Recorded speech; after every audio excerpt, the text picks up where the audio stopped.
it's basically a best of breed type of situation. Instead of this IT department looking at ourselves as though every solution is an internal solution, we were able to sit back and say, okay, how can we best meet each one of these situations? The business of the college, educational research, the ResNet, and the access to different forms of communication, that kind of stuff. If you're only looking to solve those problems internally, you're very limited in what you can achieve and what you can accomplish. Whereas doing what we did, which was step back and say, let's not hinder ourselves, let's not tie ourselves down, let's see what else is out there and find ways to make those relationships work, as opposed to working harder to do everything you can internally.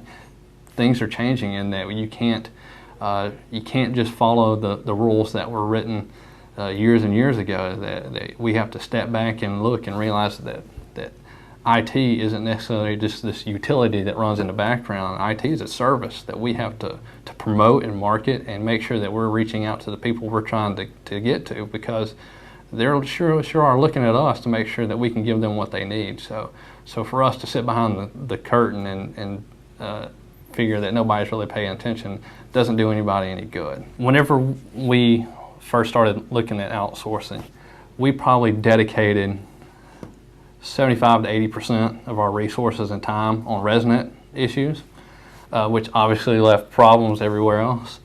And it really kind of bred this feeling of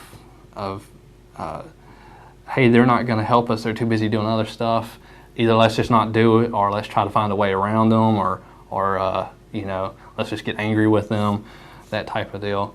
Whenever we were able to outsource ResNet, we were able to actually focus on individual needs as opposed to just trying to find something that fit everybody. The biggest help has been not having to figure out a way to include the ResNet in how we do day-to-day operations of the network. A ResNet is generally a high-speed network that is focused on uptime and speed.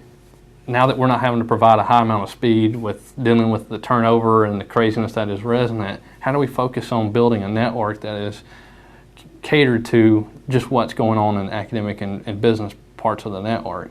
It was an enlightening period, because we actually got to focus on things in our line of work that separate us from everybody else. One of the joys of working in higher education is you have a lot more freedom to try things. Education has always been on the forefront of trying technology, and we were being held hostage by the ResNet. We didn't have the time or the money or the resources to put towards, trying out the newest thing, or testing different environments and stuff. So whenever we were able to offload the ResNet, we found ourselves with all of a sudden this wealth of time and ability to plan things. And now we're just in 4 short years without a large outlay of money.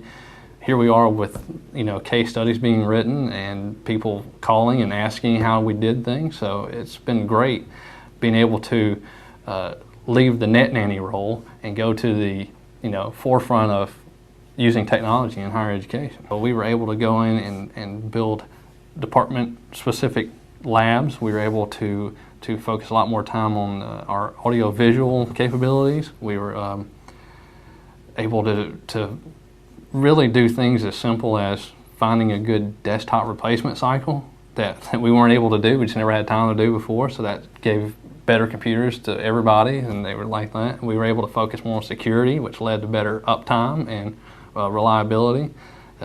Obviously gave us a lot higher speeds because we weren't sharing it with the students anymore, which actually gave us a higher level of security because we were able to not build a residential network and worry about P2P and viruses and all that. We were able to focus on a network half the size that we were used to dealing with computers that only we owned and only we set up and configured.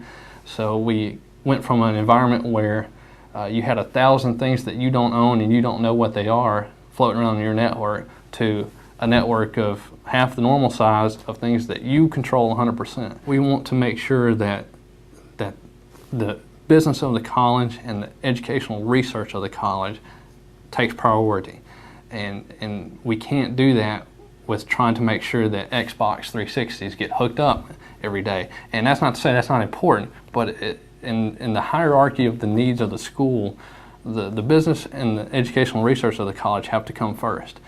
And with the way that we designed the network after we brought Apogee in, it's helped us maintain that on one side of the network, which is where my responsibilities lie as far as maintaining the administrative network, and focus on that with a different network design that's specifically tailored to that, and still let ResNet sit over there and do what it's got to do and make the students happy. Because if I tried to combine all of that, one of those two groups isn't going to be happy. So by breaking them up and then looking at each situation and making sure that we tailor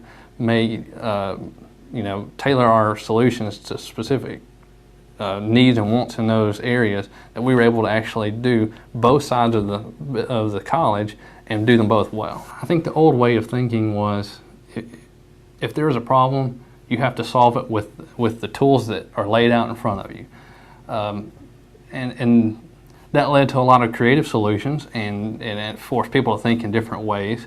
But at the end of the day, I don't know if that old way of thinking ever really solved the problems that were at hand. It was basically putting Band-Aids on top of Band-Aids at that point. I think the new way of thinking is stepping back and looking at the goals that we have to meet that are laid out by the school and by the students. What tools can we gather in order to solve those problems, as opposed to just being stuck with what you have in front of you? Then the thinking just keeps going with, you find tools that are outside of your capabilities, then you bring in not only your ability to manage that, but their ability, the company that you bring in, their ability to manage things. And just having an outside point of view sometimes is the greatest thing you can do, because we tend to sit back here and get tunnel vision as far as what we do in higher ed, and this is the only thing that we can do because that's what the school down the road does, and we're in competition. We have to make sure we keep up with them. It's been great to look outside and see, hey, wait a minute, maybe somebody from a different point of view can tell us a different way of approaching it. And that's what we found. We found that higher education sometimes isn't the best marketing group. But if you bring in a company that their business is based on how well they market to the students, then all of a sudden you've increased your marketing ability by doing that. So that was the new way of thinking, is finding the new tools that you have at your that you have available to you, and then finding ways to use those tools in ways that you don't have the ability to do yourself. What that does is it basically gives you access to far more resources than you'll ever have if you do keep doing things internally. So by bringing on partners, you're really adding to your own staff.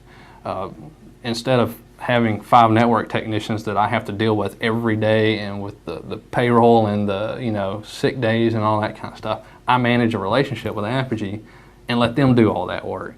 I let them handle the grunt work and the day-to-day paperwork that goes along with it.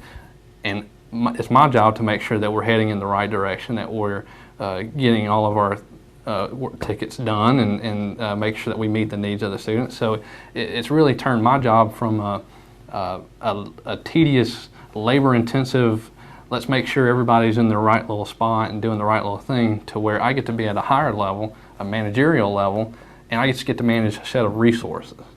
And from being a one-man shop, it would be difficult for me to manage staff members and 150 pieces of equipment over 30 buildings. It's way easier for me to manage a relationship with a company that already has all that expertise. It was definitely in our world, it was a landmark decision to outsource. And there is that ego that comes along with being in charge of an entire campus, and having it rest on you, these responsibilities of the educational life of your faculty and students, and the fact that they're using your infrastructure to communicate with their family and to grow into the adults that we're trying to produce.